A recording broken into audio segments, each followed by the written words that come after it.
Hello commandos, welcome to Biomentor classes online.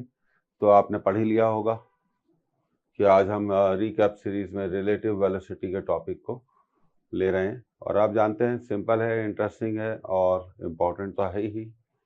तो relative velocity पे हम कुछ नंबर ऑफ न्यूमेरिकल्स को क्या करेंगे, सॉल्व करेंगे और हर न्यूमेरिकल में आने वाली थ्योरी को एलाबोरेट भी करेंगे, उसको डिटेल में समझेंगे। और स्पीड इम्प्रूवमेंट टेक्निक पर भी हम यहाँ पर काम करेंगे। तो अब लेक्चर हम आज का शुरू करते हैं। हमारा टॉपिक है रिलेटिव वेलोसिटी। तो ये रहा पहला सवाल।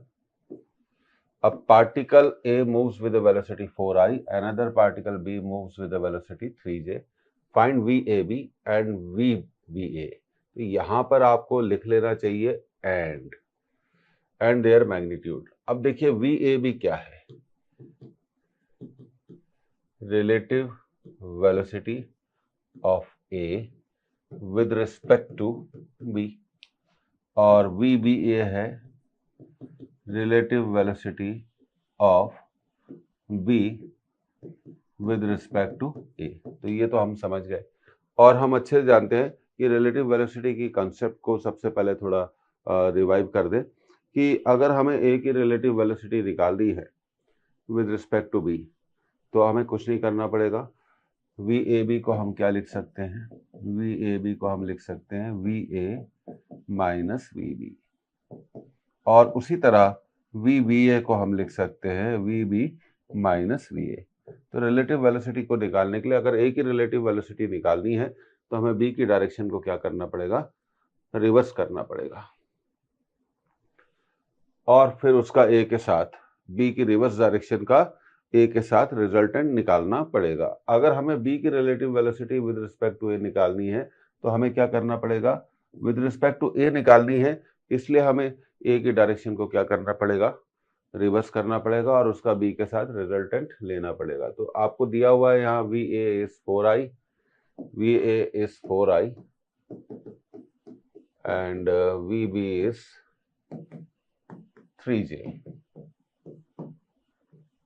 अब सबसे पहले हमें अगर VAB निकालना है तो बहुत सिंपल कंसेप्ट है, VA minus VB direct apply कर सकते हैं, 4i cap minus 3j cap. और देखिए अगर हमें इसकी मैग्नीट्यूड निकालनी है तो वेक्टर की मैग्नीट्यूड कैसे निकालते हैं ये तो आप अच्छे से जानते हैं। 4 का स्क्वायर 16 माइनस 3 का स्क्वायर 9, 16 प्लस 9 25, 25 का रूट कितना हो गया 5। तो रिलेटिव वेलोसिटी का मैग्नीट्यूड कितना है 5 है और रिलेटिव वेलोसिटी कितनी है 4i माइनस 3j। तो ये हो गया VAB। VAB का मतलब फिर से समझा दें, relative velocity of A with respect to relative velocity of B। अब VBA निकाल लेते हैं, तो VBA का मतलब है relative velocity of B with respect to A। तो हमें ये क्या करना पड़ेगा, VB माइनस VA, और जैसा कि आप जानते हैं VB है 3j और ये है माइनस 4i कैप। तो ये आ गया VBA, ये वेक्टर फॉर्म आ गई। अगर आपको मैग्नीट्यूड निकालना है तो आप इसका मॉडुलस निकाल लीजिए, 3 का स्क्वायर 9, 4 का स्क्वायर 16, 9 प्लस 16 25, 25 का root 5 metre per second is the answer. तो इनिशियली हमने आपको एक वेक्टर अप्रोच क्लियर करी है, उम्मीद है आपको समझ में आ गया होगा VAB एंड VBA। अब चलिए बढ़ते हैं अगले सवाल की तरफ। अब देखिए ये बड़ा इंपॉर्टेंट कंसेप्ट है। A man can swim with the speed of 4 kilometre per hour. Man can swim with the speed of 4 kilometre per hour in still water, जब पानी बहता नहीं है। He wants to cross a river wide in the shortest time. देखिए यहाँ पे एक word आ गया, शॉर्टेस्ट टाइम में वो रिवर को क्रॉस करना चाहता है, possible. River flow steadily at 3 kilometre per hour. तो यहाँ हमने तीन कंसेप्ट को हाईलाइट किया है। पहली कंसेप्ट है along what direction must the man make his strokes. इसका मतलब है कि मैन को किस डायरेक्शन में तैरना चाहिए, किस डायरेक्शन में स्विम करना चाहिए विद रिस्पेक्ट टू रिवर। तो सबसे पहले पहले क्वेश्चन के बारे में बात करते हैं। The man must flow at an angle this I will write VM. VM का मतलब velocity of man, velocity of man, B नहीं लिखना, हमें बोर्ड का सवाल नहीं है, वेलोसिटी ऑफ मैन। और ये रिवर का फ्लो कितना है, ये रिवर का फ्लो है, तो ये एंगल कितना होना चाहिए, 90 डिग्री। अगर आप किसी भी रिवर को शॉर्टेस्ट पॉसिबल टाइम में क्रॉस करना चाहते हैं तो आपकी वेलोसिटी, स्विमर की वेलोसिटी क्या होना चाहिए, उसको बनाना चाहिए रिवर की वेलोसिटी से कितना एंगल, 90 डिग्री। तो ये तो बहुत सीधा सीधा है, ये हमेशा याद रखना चाहिए। तो इसका आंसर आ गया कितना, 90 डिग्री। अब सेकंड की बात करते हैं, how much time will he take to cross the river, वो रिवर को कितने टाइम में क्रॉस करेगा। कई जगह यहाँ पे इसका रेडीमेड और शॉर्टेस्ट फॉर्मूला दिया गया है, और रेडीमेड और शॉर्टेस्ट फॉर्मूले के बारे में हम बता देते हैं कि वो कैसे आता है। तो टाइम क्या होगा, width of river divided by velocity of man. तो विड्थ ऑफ रिवर है 1 किलोमीटर, वेलोसिटी ऑफ मैन है 1/4, तो टाइम होगा आवर, ये तो डायरेक्ट मेथड हो गई। तो टाइम होगा 1/4 इंटू 60, 15 मिनट्स। पर अब ये आता कैसे है, थोड़ा इस बारे में चर्चा करेंगे, इसको थोड़ा हम डिस्कस करेंगे। तो ये फॉर्मूला तो आप याद रख सकते हैं, कोई प्रॉब्लम वाली बात नहीं है।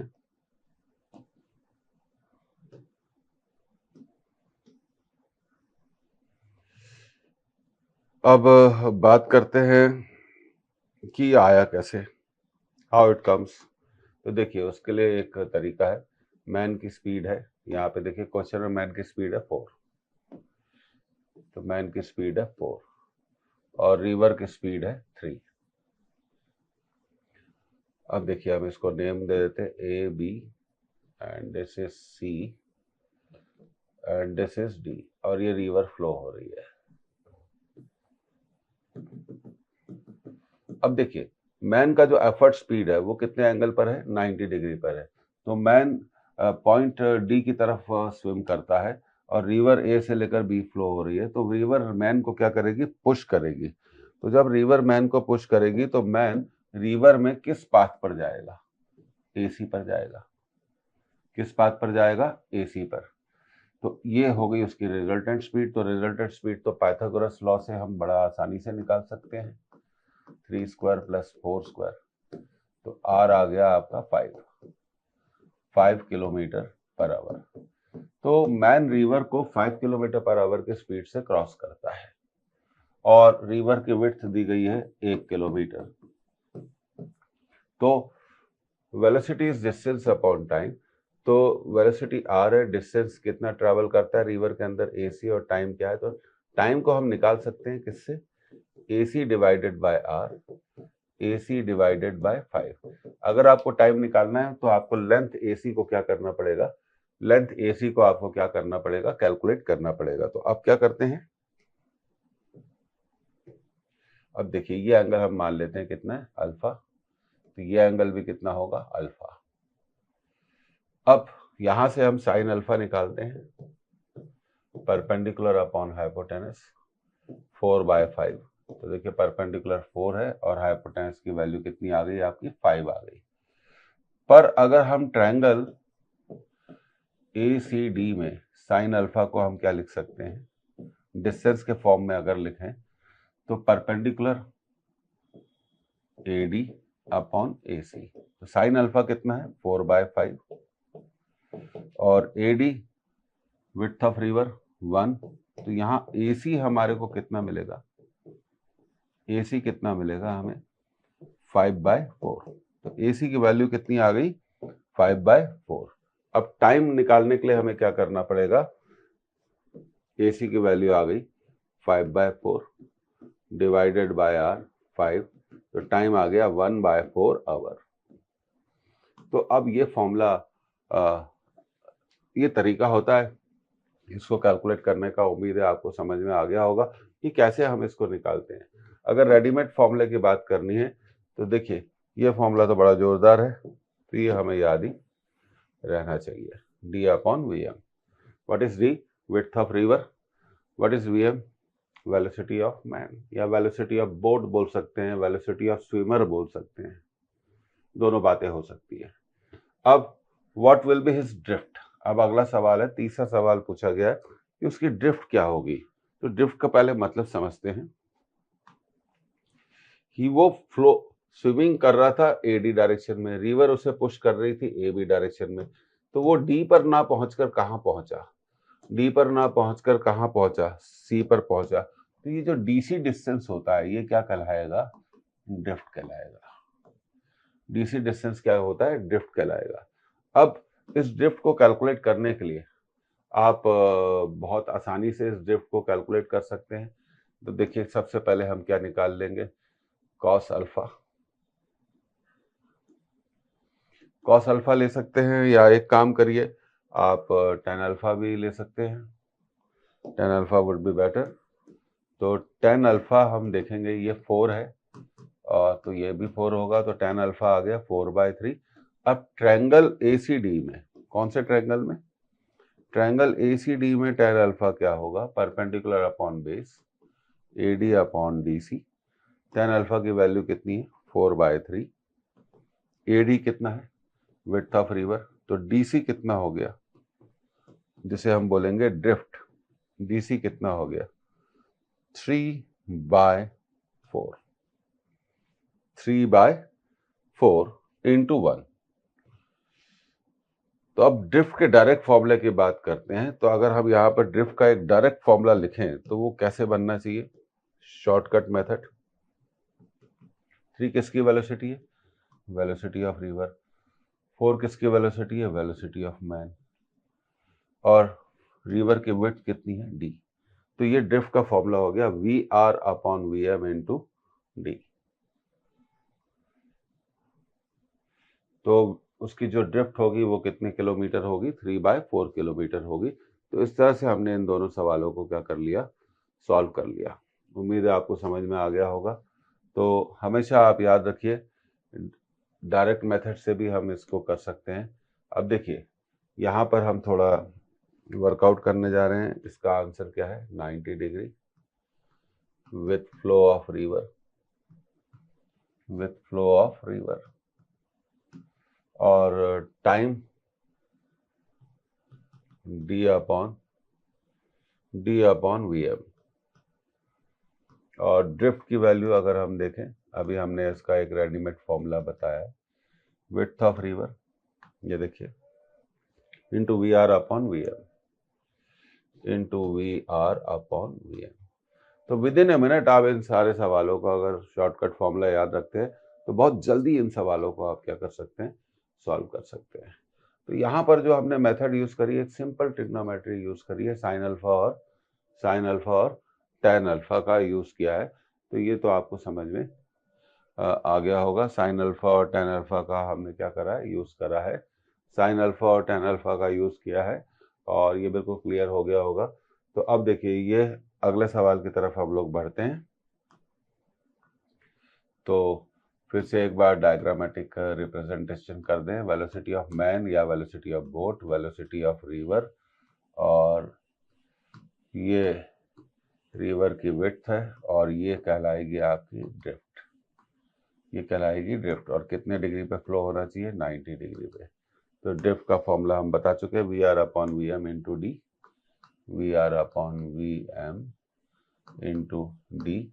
और टाइम जिसे हम बोलते हैं मिनिमम टाइम, मिनिमम टाइम कितना होना चाहिए रिवर को क्रॉस करने के लिए, D upon velocity of man. तो देखिए एक मेमोरी मैप बनाइए, एक डायग्राम बनाइए, डायग्राम को फॉर्मूले से क्या करिए, कनेक्ट करिए, तो चीजें आपके लिए क्या हो जाएंगी, आसान हो जाएंगी। अब अगले सवाल की तरफ बढ़ते हैं। A car is going eastward, एक कार ईस्ट में जा रही है, with a velocity of 8 metre per second. Car की वेलोसिटी कितनी है, 8 metre per second. To the passengers in the car, car में पैसेंजर बैठे हुए, to the passenger in the car a train appears to move northwards with a velocity of 15 metre per second. Car में बैठे passenger को ऐसा लगता है कि ट्रेन नॉर्थ में जा रही है कितनी वेलोसिटी से जा रही है, 15 मीटर पर सेकंड। उनको ऐसा अपीयर होता है, आभास होता है। तो ये क्या है, ये रिलेटिव वेलोसिटी है, क्योंकि वो आभास होता है, appear. Relative velocity of what, relative velocity of train with respect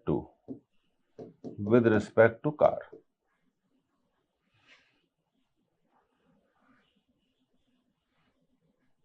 ठीक है, तो ये रिलेटिव है। What is the actual velocity of the train, तो ट्रेन की एक्चुअल वेलोसिटी कितनी होगी, what is the actual velocity of train. अब देखिए, इसको बहुत सिंपल मेथड से हम कर सकते हैं। तो सबसे पहले हम एक क्या काम करते हैं, नॉर्थ साउथ ईस्ट वेस्ट, ये 15 जे हो गया, क्योंकि आप अच्छे से जानते हो आई जे माइनस जे,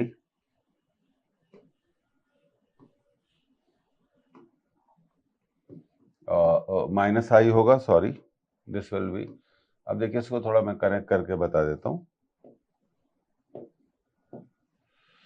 अब देखिए, हम जानते हैं कि एक्स एक्सिस का वेक्टर क्या होता है आई, और वाई एक्सिस का वेक्टर होता है जे, और माइनस एक्स का वेक्टर होता है माइनस आई, और माइनस वाई का वेक्टर होता है माइनस जे। तो बस हमने, और कार की स्पीड कितनी है, 8 है। तो that is the speed of car 8i, और ये है हमारी relative velocity of train WRT with respect to car. और हम अच्छे से जानते हैं कि relative velocity of train with respect to car VTC। Relative velocity किसकी निकालनी है, ट्रेन की विद रिस्पेक्ट टू कार। तो उसको हम लिख सकते हैं velocity of train minus velocity of car. अब ये हमें दिया हुआ है 15J, ये दिया हुआ है 8i। तो अच्छा, अब देखिए कार की स्पीड कितनी है, कार की स्पीड कितनी है, 8i। बिल्कुल सही बात है कि कार की स्पीड कितनी है, कार की स्पीड है 8i। तो ये थोड़ा, ट्रेन की स्पीड तो हमें निकालनी है, तो ट्रेन की स्पीड और कार की स्पीड है 8i। तो 8i plus 15J will be velocity of train. तो ट्रेन की एक्चुअल वेलोसिटी की ये वेक्टर आ गया। अगर हम इस वेक्टर का मॉडुलस निकाल लें तो ये 8 का स्क्वायर हो जाएगा, और ये 15 का स्क्वायर हो जाएगा, 64 प्लस 225 रूट ऑफ 289। तो ये आंसर आएगा 17 मीटर पर सेकेंड। तो ट्रेन की एक्चुअल स्पीड कितनी है, ट्रेन की एक्चुअल स्पीड कितनी है, 17 मीटर पर सेकेंड। पर ऐसा लगता है कि वो 15 मीटर पर सेकेंड की स्पीड से जा रही है। ये अब आप समझ गए, इसे कहते हैं हम velocity, relative velocity of train with respect to car. तो बहुत सिंपल अप्रोच से हमने इसको क्या करा है, सॉल्व करा है। हमेशा आप वेक्टर अप्रोच को क्या करिए, यूज करिए, ये ज्यादा काम आती है, ज्यादा फायदा होता है। तो ये क्लियर हो गया होगा आपको। अब अगला सवाल, a man who can swim at the rate of 2 kilometre per hour. तो VM दिया हुआ है 2 kilometre per our in still water, crosses a river to a point exactly opposite on the other bank by swimming in a direction of 120 degree to the flow of water in the river, the velocity of water current। अब water current की velocity कितनी है, चार answer दिए गए हैं, 1 2 1/2 and 3/2। तो man river को कैसे क्रॉस करना चाहता है, वो ठीक सामने वाले पॉइंट पर, एग्जैक्टली अपोजिट पॉइंट पर पहुंचना चाहता है, ठीक सामने वाले पॉइंट पर पहुंचना चाहता है। इसलिए वो रिवर के फ्लो से कितना एंगल बनाते हुए रिवर के फ्लो से वो कितना एंगल बनाते हुए स्विम करता है, 120 डिग्री का। अब पूछा गया कि वेलोसिटी ऑफ वाटर करंट कितनी है, रिवर की वेलोसिटी कितनी है। तो चलिए सबसे पहले एक डायग्राम से हम इसको समझते हैं।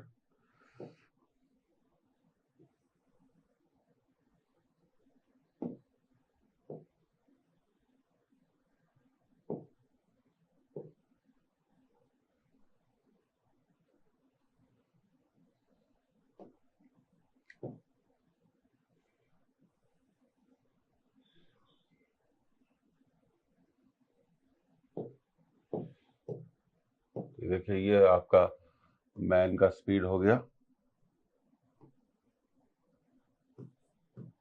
और ये रिवर की स्पीड हो गई और ये एंगल कितना है 120 डिग्री पर। अब वो ठीक सामने पहुंचना चाहता है, मतलब वो यहाँ पहुंचना चाहता है।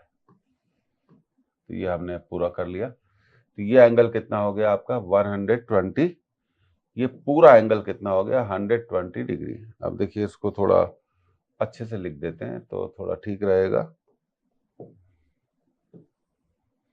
120 डिग्री। और आप अच्छे से जानते हैं कि ये जो एंगल है, ये एंगल कितना है 90 डिग्री। तो ये एंगल कितना हो जाएगा 30 डिग्री, क्योंकि 120 में से हमने किसको माइनस करना है 90 को। तो ये हमें मिल जाएगा कितना 30 डिग्री। और यहाँ पे हमें दिया हुआ है मैन की स्पीड कितनी दी हुई है 2, रिवर की स्पीड हमें निकालनी है, रिवर की स्पीड हमें निकालनी है। तो अगर ये वी आर है तो ये भी कितना होगा वी आर होगा, क्योंकि पैरेललोग्राम में opposite sides equal and parallel होती हैं। तो आप देखिए बहुत आसानी से हम इसको निकाल सकते हैं।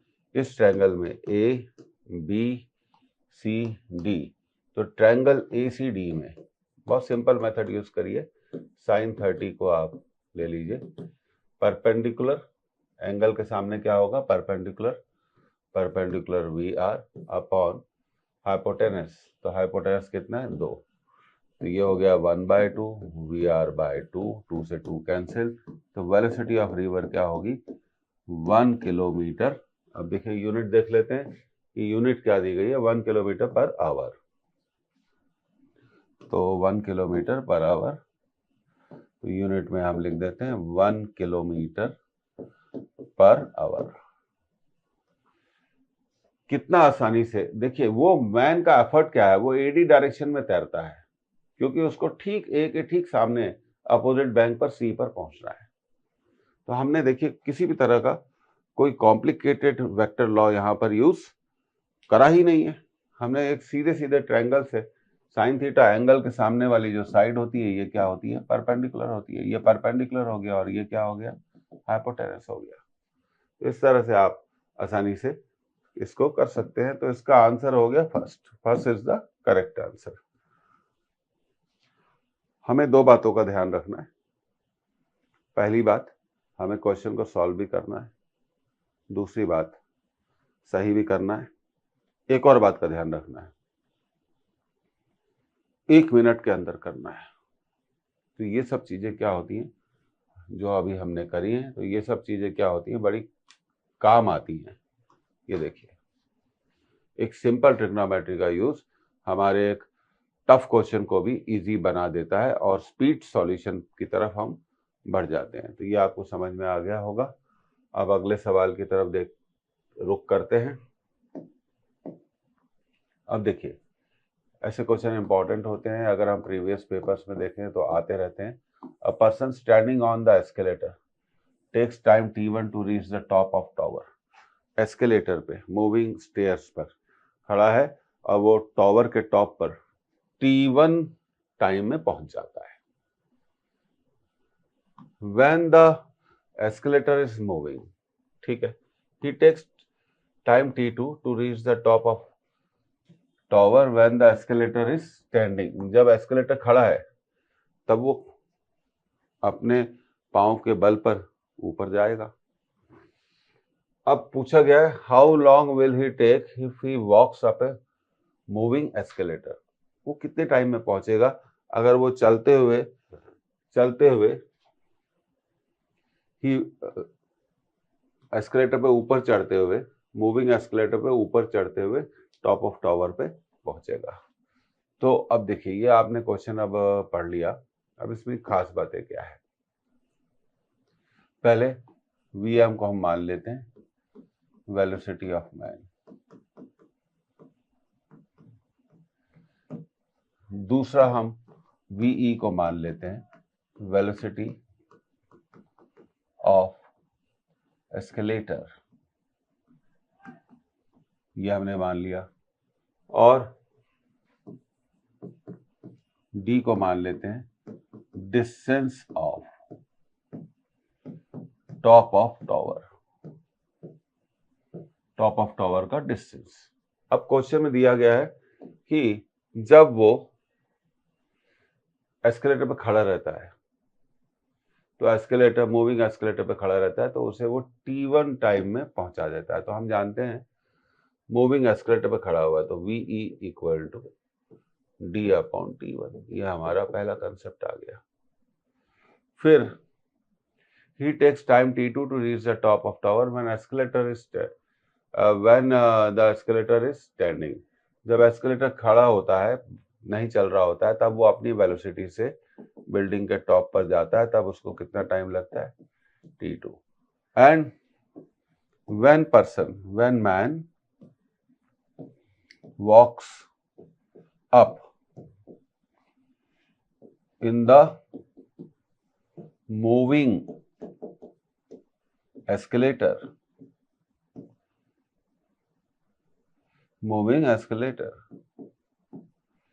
तो अब स्पीड, रिलेटिव स्पीड क्या हो जाएगी, तो यहां पर रिलेटिव स्पीड हो जाएगी, मैन भी चल रहा है और एस्केलेटर भी चल रहा है, Vm प्लस V। तो रिलेटिव स्पीड को हम लिख सकते हैं डिस्टेंस अपॉन, मान लीजिए अब वो कितना टाइम में पहुंचता है, T टाइम में, डिस्टेंस तो उतना ही है। तो ये हमारा हो गया कितना, कौन सा इक्वेशन, तीसरा इक्वेशन। अब तीसरे इक्वेशन में हम यहां से Vm और VE दोनों की वैल्यू को थर्ड इक्वेशन में सब्स्टिट्यूट कर देंगे, दोनों की वैल्यू को थर्ड इक्वेशन में सब्स्टिट्यूट कर देंगे, तो हमें क्या मिलेगा, D/T1 plus D/T2 equal to D/T। तो D तो कट गया, तो ये बचेगा 1/T1 plus 1/T2 equal to 1/T। LCM ले लो, T1 T2, T2 plus T1 1/T। अब इसको पलट दो तो T हो जाएगा T1 T2 upon T1 plus T2। तो ये इसका क्या हो गया, ये इसका क्या हो गया, करेक्ट आंसर हो गया।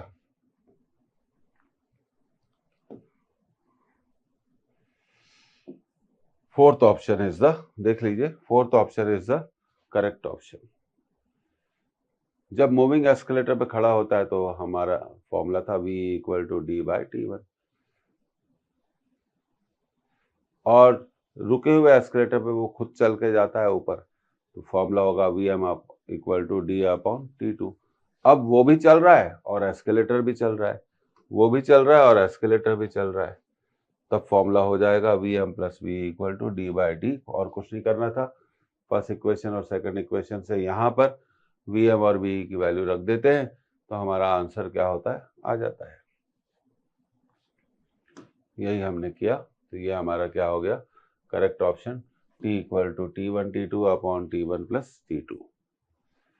अब इसको ऐसा भी पूछा जा सकता है, T1 6 मिनट है, T2 3 मिनट है, एक न्यूमेरिकल वैल्यू पर भी बेस्ड इसे पूछा जा सकता है।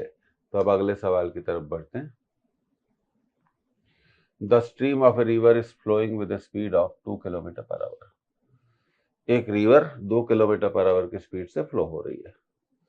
अ स्विमर, एक तैराक, can swim at a speed of 4 kilometre per hour. What should be the direction of swimmer with respect to the river flow to cross the river straight? वो सीधा रिवर को पार कर सके तो वो उसको किस डायरेक्शन में तैरना चाहिए। चार आंसर हैं, 90 डिग्री, 120 डिग्री, 60 डिग्री, 150 डिग्री। किस डायरेक्शन में तैरना चाहिए, मतलब वो रिवर के फ्लो से किस डायरेक्शन में जाए। तो चलिए इसको सॉल्व करते हैं।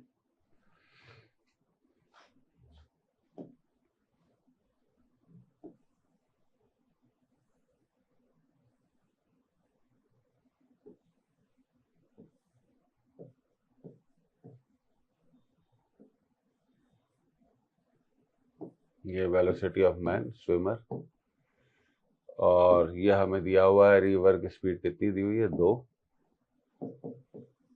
और इसकी स्पीड दी गई है 4। तो अब इसको सॉल्व करने के लिए क्या करते हैं, एक बहुत बढ़िया मेथड को हम यूज करते हैं। हम इसे मान लेते हैं थीटा और इसे मान लेते हैं 90 डिग्री। अब देखिए अगर ये वी आर है तो ये भी वी आर है, और कुछ नहीं करना, sine theta equal to perpendicular upon hypotenuse V R upon V M. तो वी आर दिया हुआ है 2/4, साइन थीटा आ जाएगा 1/2। अगर साइन थीटा 1/2 आ रहा है तो थीटा कितना आ जाएगा 30 डिग्री। तो ये एंगल कितना आया 30 डिग्री। पर हमें पता लगाना है इस एंगल को, किसको, इसको। तो ये एंगल क्या होगा, ये एंगल क्या होगा, थीटा प्लस 90 होगा। ये आ गया 30, ये हो गया 90, तो आंसर क्या होगा इसका 120 डिग्री इसका आंसर होगा। तो 120 डिग्री ये रहा हमारा आंसर। तो लगभग ऐसा सवाल हम पहले भी कर चुके हैं, तो अब आपको ये समझ में आ गया होगा। ठीक है,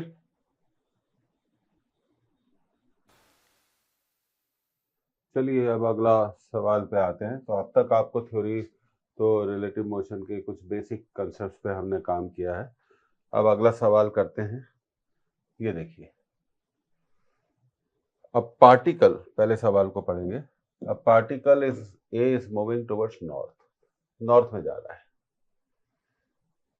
with an acceleration 5 meter per second square, and particle B is moving northeast direction with an acceleration 5√2 meter per second square. Find relative acceleration of A with respect to particle B. तो हमें A का relative acceleration निकालना है with respect to particle B। अब इसके जो चार answers हैं हम पढ़ते हैं। 5 metre per second square towards east, देखिए यहाँ डायरेक्शन भी मेंशन है। Second option 5 metre per second square towards west. Third option 5 metre per second square towards south. Fourth option 5√2 metre per second square towards west.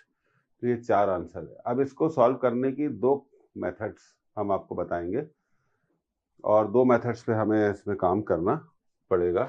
तो एक तो north में जा रहा है और एक जा रहा है हमारा नॉर्थ ईस्ट में। नॉर्थ में एक्सेलरेशन है 5 और नॉर्थ ईस्ट में एक्सेलरेशन कितना है 5√2।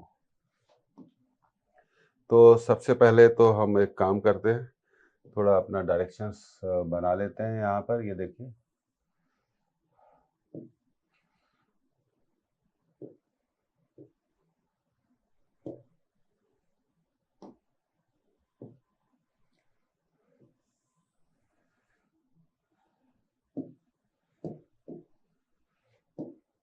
तो अब देखिए यहाँ पे हमने जो डायरेक्शंस बनाई है, ये है ईस्ट,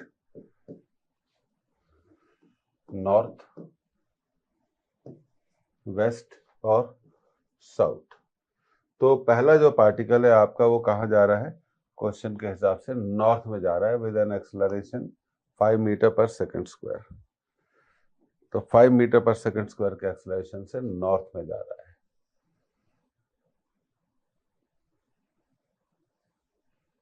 ये नॉर्थ हमने बना लिया, और ये इसका एक्सेलरेशन हो गया, ये नॉर्थ में जा रहा है। और दूसरा पार्टिकल जा रहा है नॉर्थ ईस्ट में। कहाँ जा रहा है, नॉर्थ ईस्ट में। तो इसका जो डायरेक्शन है वो नॉर्थ ईस्ट है, तो वो भी बनाना पड़ेगा। नॉर्थ ईस्ट में हम बना लेते हैं। ये देखिए नॉर्थ ईस्ट ये रहा।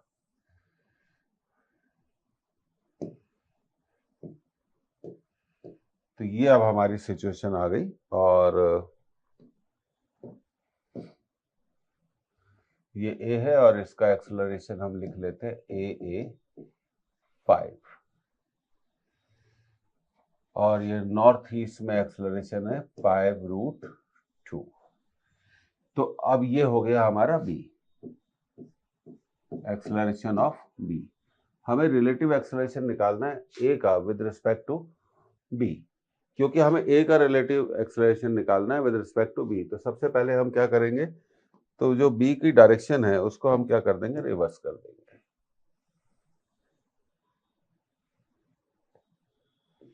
ये हो गया माइनस ए बी। उसके बाद हम ए के साथ उसका क्या करेंगे, ए के साथ हम उसका क्या करेंगे, पहले कंसेप्ट पे बात कर रहे हैं, फिर हम ए के साथ उसका रिजल्टेंट निकालेंगे। तो सिचुएशन कुछ इस तरह से आएगी। रिजल्टेंट निकालने के लिए हमें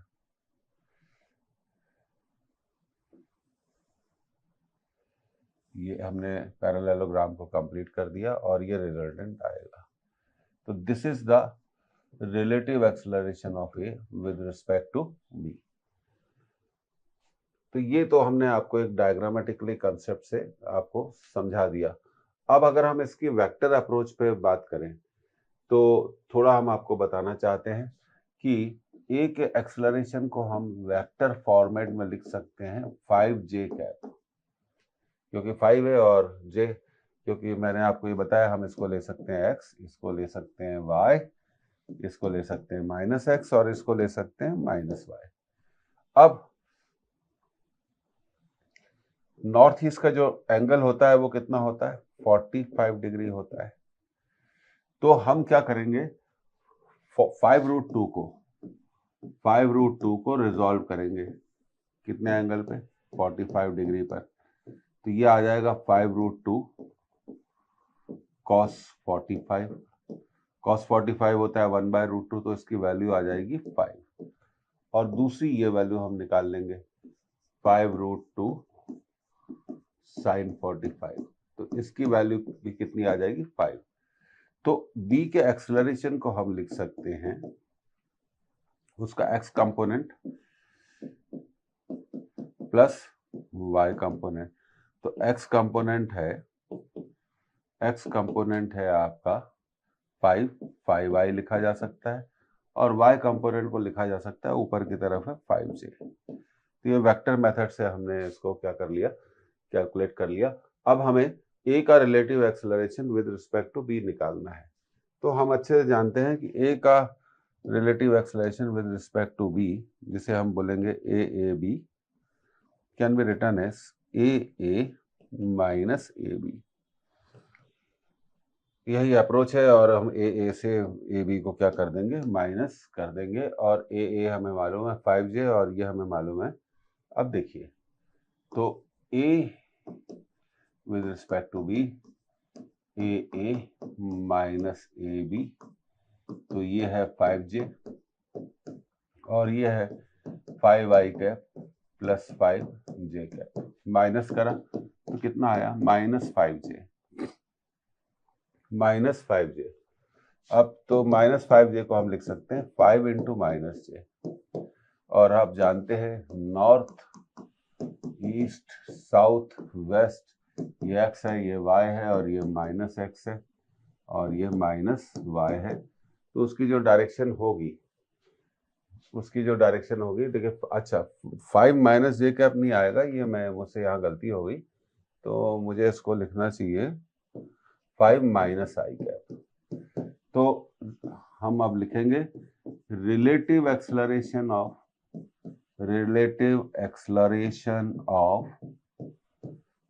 A with respect to WRT dot B is 5 into -i cap.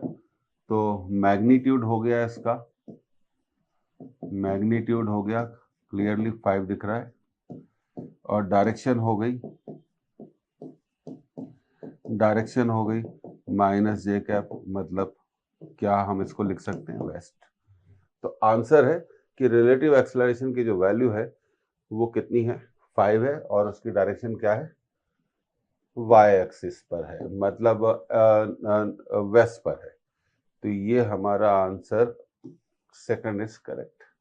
तो हमेशा वेक्टर मेथड से अगर आप इसको सॉल्व करेंगे रिलेटिव्स को, तो वो ज़्यादा बेटर है और ज़्यादा आसान है। ये मैं आपको कहना चाहता हूँ। और कई बार अगर कुछ डायरेक्शन दी गई है तो हम उसको क्या कर सकते हैं? रिजॉल्व कर सकते हैं। अब देखिए, इस कन्वेंशनल मेथड में नुकसान है, इसमें फिर डायरेक्शन निकालने में हमें बड़ी मेहनत करनी पड़ेगी। तो ये कुछ इस तरह से आ गया कि जो रिलेटिव एक्सेलरेशन है, अब इसको हम थोड़ा डायग्रामेटिकली भी बताना चाहते हैं। देखिए, ये 5 था और ये था, हमने उसको पलट दिया, -5i प्लस जे, और अगर हम इनका रिजल्टेंट निकालेंगे तो ये कुछ इस तरह से आएगा, तो ये रिजल्टेंट यहाँ पर आएगा। तो ये एग्जैक्ट डायग्राम इसका बन गया। तो वेक्टर को रिजॉल्व करना सीखिए, सबसे आसान तरीका होता है रिजॉल्व करके वेक्टर फॉर्म में निकालिए, और हम उसे फिर बहुत आसानी से क्या कर सकते हैं, सॉल्व कर सकते हैं। आगे बढ़ते हैं अगले क्वेश्चन की तरफ। अब देखिए, ये अब हमारा नया क्वेश्चन है, तो इसको थोड़ा हम पढ़ते हैं। A bird is flying in A direction 30 degree east of north. तो डायरेक्शन पर बड़ा ध्यान दीजिए, हम इसको भी वेक्टर मेथड से ही करेंगे। With the speed of 5 kilometre per our, and a cyclist is going on the road towards east at a speed of 10 km per hour. The velocity of bird observed by the cyclist.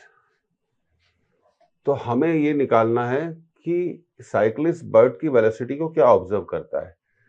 तो इसका मतलब है हमें relative velocity किसकी निकालनी है, bird की, with respect to cyclist. तो हमें यहाँ पर वेक्टर मेथड को यूज करेंगे। कौन सी मेथड को यूज करेंगे, वेक्टर मेथड को यूज करेंगे। वो जल्दी हो जाएगी, बहुत कम समय में हो जाएगी। तो सबसे पहले हमें वेलोसिटी वेक्टर निकालना पड़ेगा।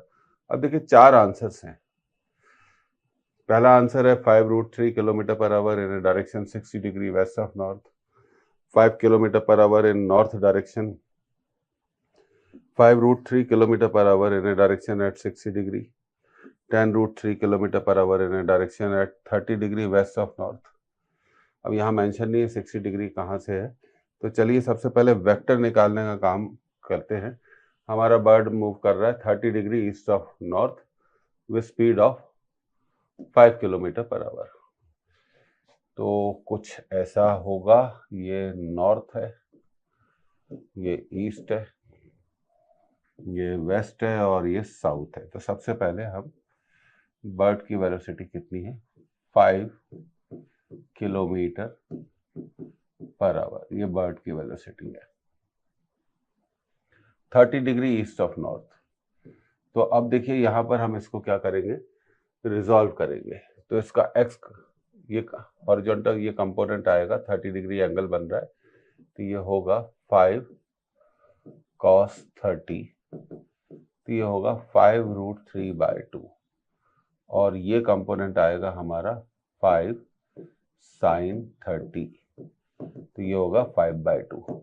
तो वेक्टर लिखे हम, बर्ड की वेलोसिटी का वेक्टर कैसे लिखा जाएगा, तो ये हो गया एक्स कंपोनेंट देख रहे हैं आप 5/2i कैप, और ये ऊपर की तरफ है 5√3/2j। ये बर्ड का वेलोसिटी वेक्टर हमने निकाल लिया। रिजॉल्व करना है और बर्ड के वेलोसिटी वेक्टर को निकाल देना है। अब उसके बाद जो साइक्लिस्ट हमारा कहाँ मूव कर रहा है, ईस्ट में, स्पीड क्या है 10 kilometre per our, 10 kilometre per hour. तो ये साइक्लिस्ट की स्पीड हो गई 10 किलोमीटर पर आवर। तो साइक्लिस्ट का वेक्टर हो गया, ईस्ट में जा रहा है, तो ये हो गया 5i कैप। अब हमें क्या निकालना है, देखिए अब हमें निकालना है the velocity of bird observed by the cyclist. Cyclist ने बर्ड की वेलोसिटी को क्या ऑब्जर्व करा, तो रिलेटिव वेलोसिटी ऑफ बर्ड निकालना है with respect to cyclist. Relative velocity of bird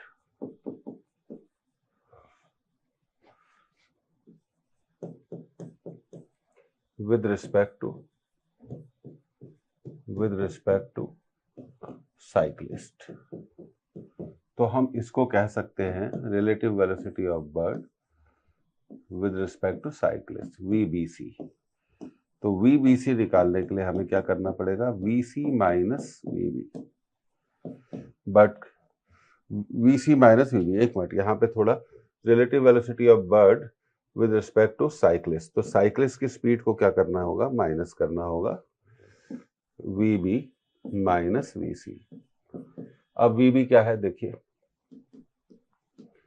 5/2i plus 5√3/2j minus क्या होगा 5i, तो ये आ गया हमारा -5/2i प्लस 5√3/2j। अब रहा सवाल इसकी मैग्नीट्यूड निकालने का, तो वो भी हम निकाल सकते हैं। स्क्वायर कर दें, -5/2 का स्क्वायर 25/4, इसका स्क्वायर √3 का स्क्वायर 3, 5 का स्क्वायर 25, 75/4, ये आ जाएगा 100/4, 25। तो आंसर क्या है इसका? 5 है। अभी हमें यह पता चल गया कि भाई इसका आंसर कितना है, इसका आंसर कितना है? 5 है। तो 5 देखना पड़ेगा हमें कहाँ पर है। अच्छा, डायरेक्शन भी हमें निकालनी पड़ेगी इसकी।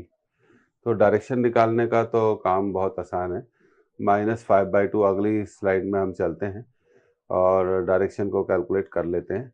तो देखिए x कंपोनेंट कितना है? -5/2 और y कंपोनेंट है 5√3/2j। तो ये कुछ इस तरह से होगा। ये हो गया आपका 5/2 और y कंपोनेंट है आपका 5√3/2j।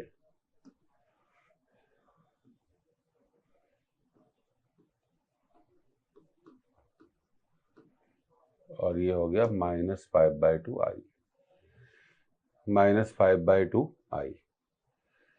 तो अब ये जो रिलेटिव वेलोसिटी हमने निकाली, किसकी निकाली? बर्ड की विद रिस्पेक्ट टू c, उसके ये दो कंपोनेंट आ गए, y component as well as x component. अब हम इस एंगल को क्या कर सकते हैं, कितना एंगल ये बनाता है? अब देखिए ये एंगल हमारा, ये वैल्यू हो गई हमारी 5√3/2 और ये वैल्यू हो गई 5/2। तो इस ट्रायंगल को आप ध्यान से देखिए, ये हो गया वैल्यू मैग्नीट्यूड 5/2 और ये हो गया 5√3/2।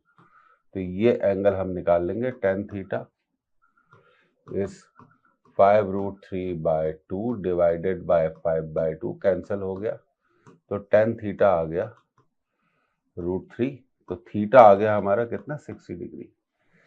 तो ये एंगल कितना है? 60 डिग्री है। तो हम इसे कह सकते हैं, देखिए ये हमारा नॉर्थ है और ये क्या है? वेस्ट है।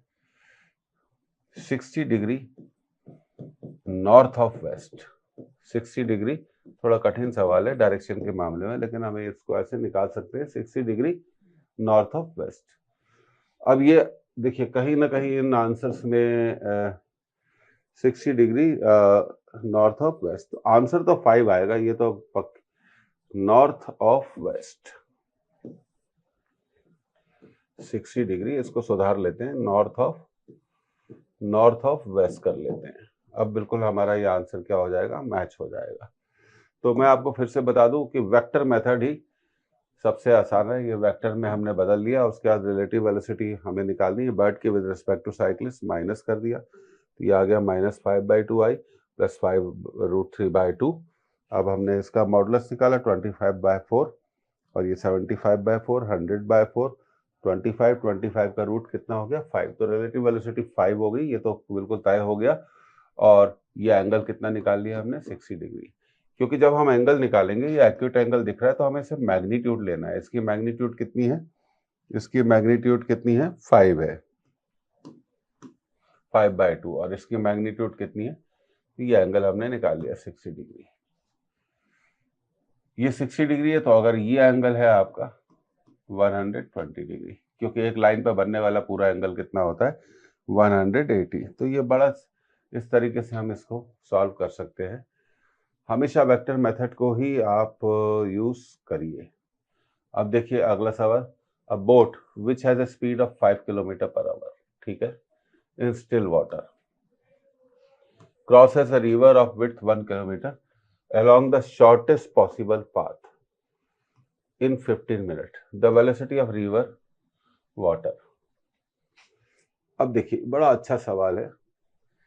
शॉर्टेस्ट पॉसिबल पाथ, ये रिवर है, फ्लो हो रही है, और बोट हमारी शॉर्टेस्ट पॉसिबल पाथ में क्रॉस करना चाह रही है। तो ये हमने बोट की वेलोसिटी ले ली और ये रिवर की वेलोसिटी ले ली।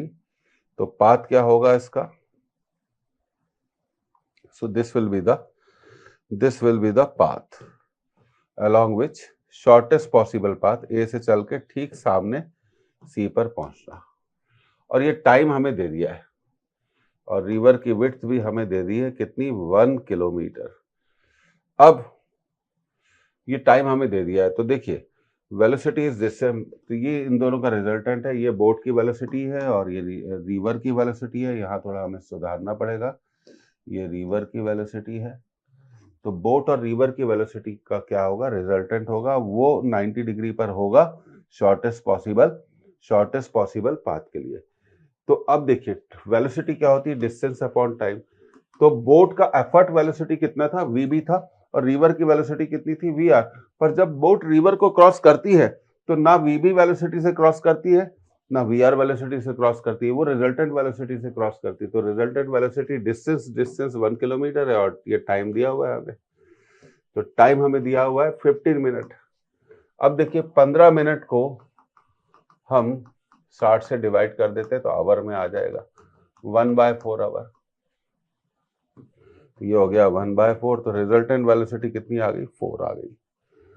रिजल्टेंट वेलोसिटी कितनी आ गई, 4 आ गई। और बोट की वेलोसिटी, तो अब देखिए ये वैल्यू कितनी आ गई आपकी, 4 आ गई। अब आगे बढ़ते हैं, फिर से एक बार डायग्राम को क्या करते हैं, प्लॉट करते हैं। ये कुछ इस तरह से आ गया, ये था 5, ये रिजल्टेंट कितना आ गया, 4, और ये रिजल्टेंट की वैल्यू कितनी आ गई, रिजल्टेंट की वैल्यू आ गई 4, और ये रिवर की वेलोसिटी, और रिजल्टेंट आ गया हमारा 4। अगर ये 5 है तो ये भी 5 होगा, पैरेललोग्राम में आमने सामने वाली साइड्स बराबर होती है। अब आप देखिए ये जो ट्रायंगल आपको दिख रहा है, कौन सा ट्रायंगल, ये वाला। इस ट्रायंगल में हम पाइथागोरस को क्या कर सकते हैं, यूज कर सकते हैं। तो पाइथागोरस हमने यूज किया, ये 5 है, ये 4 है, और ये, तो 5 square equal to V R square plus 4 square, तो वी आर स्क्वायर होगा 5 स्क्वायर माइनस 4 स्क्वायर, तो वी आर स्क्वायर होगा 25 में से 16 चले गए, तो वी आर स्क्वायर होगा कितना, 9, तो वी आर कितना होगा, 3 किलोमीटर पर आवर। बहुत बढ़िया सवाल है। शॉर्टेस्ट टाइम में हमेशा याद रखिए, बोट की वेलोसिटी 5 थी, रिवर की वेलोसिटी वी आर थी, पर जब बोट रिवर को शॉर्टेस्ट पॉसिबल टाइम में क्रॉस करेगी तो वो रिजल्टेंट वेलोसिटी से ही क्रॉस करेगी, और ये जो डिस्टेंस है ये कितना है, 1 किलोमीटर। फिर से वेलोसिटी रिजल्टेंट वेलोसिटी से ही क्रॉस करेगी, और रिजल्टेंट वेलोसिटी हमने कैसे निकाली थी, डिस्टेंस अपॉन टाइम। टाइम था 1/4 आवर, तो रिजल्टेंट वेलोसिटी 4 आ गई। फिर आपको कुछ नहीं करना है, ये जो आपका ट्रायंगल है इसमें हमें क्या करना है, एक पाइथागोरस थ्योरम को क्या करना है, यूज करना है, और हमारा आंसर आ जाएगा 3 किलोमीटर पर आवर। तो देखते हैं भाई कौन सा आंसर है, the second option is the correct option. इसे हम क्या बोलते हैं, थोड़ा रिवर्स क्वेश्चन बोलते हैं। किस तरह का क्वेश्चन बोलते हैं, रिवर्स क्वेश्चन बोलते हैं। अब रिवर बोट प्रॉब्लम में कुछ एक चीजें आपको याद होनी चाहिए।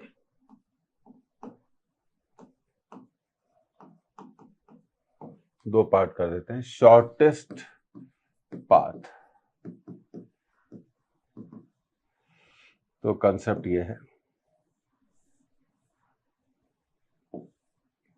Velocity of river, velocity of boat, ये हो गया रिजल्टेंट।